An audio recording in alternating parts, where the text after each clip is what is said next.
I'm Ryan Barner, Business Development Manager for Alicat Scientific in Tucson, Arizona. Currently, we're used in several different aspects of the preform process and also in the drawing process. So on the preform side, we can be used for the burner control application, so controlling the fuel gases that are being used to heat up that preform and help to control the deposition of those thin layers.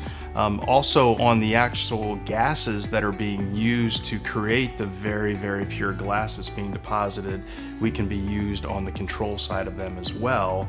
So that way they're getting very repeatable results, like I said, over the course sometimes of days, depending on the size of the preform that they need to make. Well, an Alicat actually is taking measurements on the order of milliseconds. So about every 5 milliseconds, there are signals from our measurement sensors that are going through our whole processor.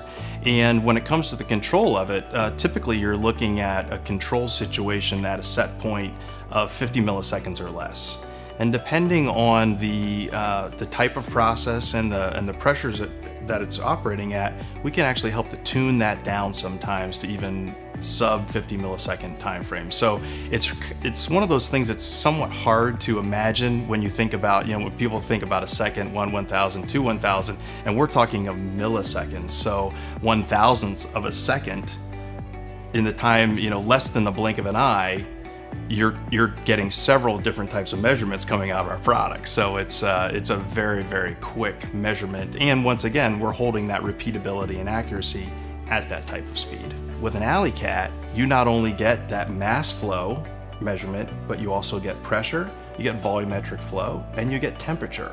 So all of those different parameters not being necessary to everybody, depending on the part of the process it's in, you still have the ability to collect that data. That way you can go back and almost in a quality control type situation, look at, hey, we noticed that the data here, we had a spike in temperature, for instance, and we noticed that that particular run was rejected because of some sort of defect or something like that. So they could go back then and look at their process and determine what happened to create that temperature spike, which then led to that rejection.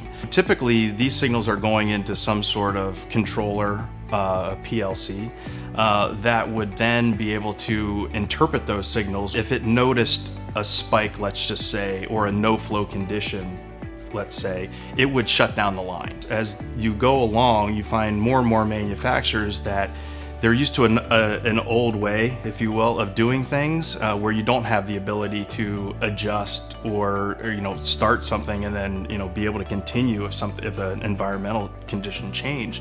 So by coming out with these products that we've got and the different types of options you have with them, it allows manufacturers to be a little more efficient and get a lot more production time during that type of potential change cycle.